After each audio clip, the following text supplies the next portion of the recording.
Une révolution ne prend de l'ampleur qu'à partir du moment où des groupes qui n'ont rien en commun décident de se rassembler pour leur profit commun. Pour réussir, un mouvement de résistance civile doit donc chercher continuellement à atteindre de nouveaux groupes, y compris les partisans de son adversaire. Car dans un combat non violent, le nombre est le seul moyen de l'emporter. Gnimdewa attaque Pama, la nuit est longue. Mais la révolution vient. Page 114. L'histoire de la lutte pour les droits civiques et la fin de la ségrégation raciale aux États-Unis nous apprend que le Dr. Martin Luther King avait réussi son combat non seulement en faisant sortir les masses dans les rues, en organisant des sit-ins, des grèves, en s'attirant la sympathie et des soutiens à travers le monde, mais aussi en s'alliant ceux qui aux États-Unis même avaient le capital politique ou l'influence pour faire changer la donne, les Blancs, c'est-à-dire la communauté blanche. Pourtant, ces Blancs étaient, qu'ils le veuillent ou non, les héritiers des privilèges garantis par la ségrégation raciale. Pour replacer les choses dans leur contexte,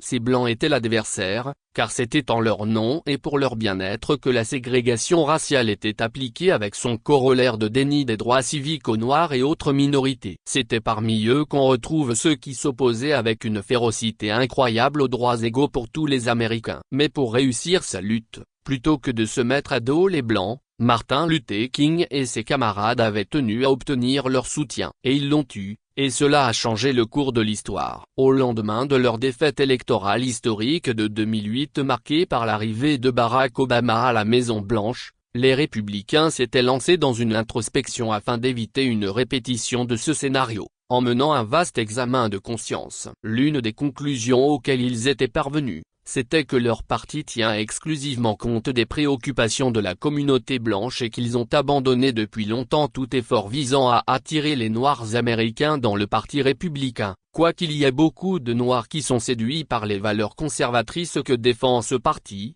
C'est après tout un président républicain, Abraham Lincoln, qui avait affranchi les Noirs et mis fin à l'esclavage. L'une des remarques du rapport est que les responsables du parti tant au niveau fédéral que local avaient démissionné face à la tâche d'attirer les Noirs dans le parti républicain, jugeant cette tâche comme une mission impossible du fait d'un attachement presque émotionnel des Noirs au Parti démocrate. La suite, c'est l'élection d'un Noir, Michael Steele, comme chef du Parti républicain, une première dans l'histoire. L'autre conséquence est que les stratèges républicains ont réussi à personnaliser leur message de manière à rendre les Noirs sensibles à ce message des républicains, au point qu'en 2024, Donald Trump parvint à doubler le nombre de voix qu'il avait obtenues dans l'électorat noir.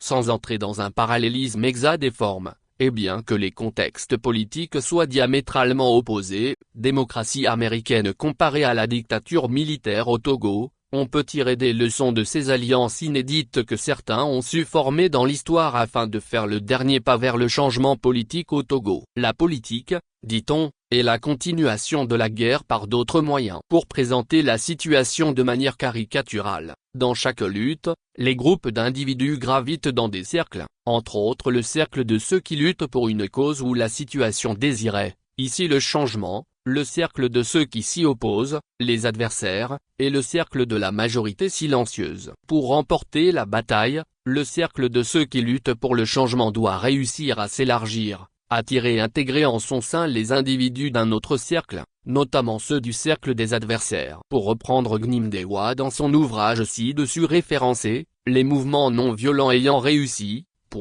tendent également continuellement la main aux partisans de leurs opposants afin de provoquer des changements de loyauté et des défections dans les rangs de l'adversaire. Au regard du parcours de la lutte pour le changement politique au Togo, il apparaît qu'au sein de la mouvance opposition, nous n'avons pas pu agrandir le cercle dans lequel nous prêchons la nécessité du changement. Les raisons sont diverses, donc je m'en tiens au résultat. En d'autres termes, notre message en faveur du changement n'a pas créé des défections au sein du cercle des partisans du régime militaire de manière à agrandir le cercle de l'opposition, mais le cercle du régime s'est lui élargi avec les dissidents de l'opposition et ceci à plusieurs reprises. La mouvance opposition n'a pas réussi à attirer dans son cercle ceux qui, dès les années 90, avaient fait le choix de résister au changement politique ou ceux qui ont commencé par résister au changement politique au fil du temps. soit pour obtenir des faveurs du régime, soit parce qu'ils sont désabusés par les échecs de l'opposition. Ce figement du cercle de l'opposition n'est pas uniquement dû à la crainte des représailles et à l'intimidation du régime pour garder les résistants au changement dans son cercle, c'est aussi dû au fait qu'au sein de la mouvance opposition au régime, nous n'avons pas su cadrer nos messages et nos tactiques pour faire sortir les résistants au changement, aussi bien au sein de la population civile que de l'armée, du cercle du régime.